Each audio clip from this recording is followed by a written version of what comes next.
Good morning, good morning. Nandito tayo ngayon sa Alisand, Norway.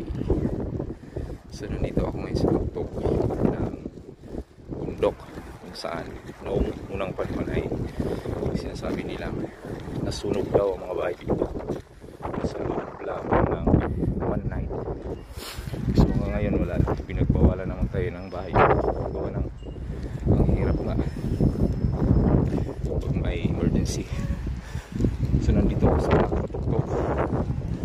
Ang step dito ay nasa 408 step para makarating dito. Ipapakita ko sa inyo 408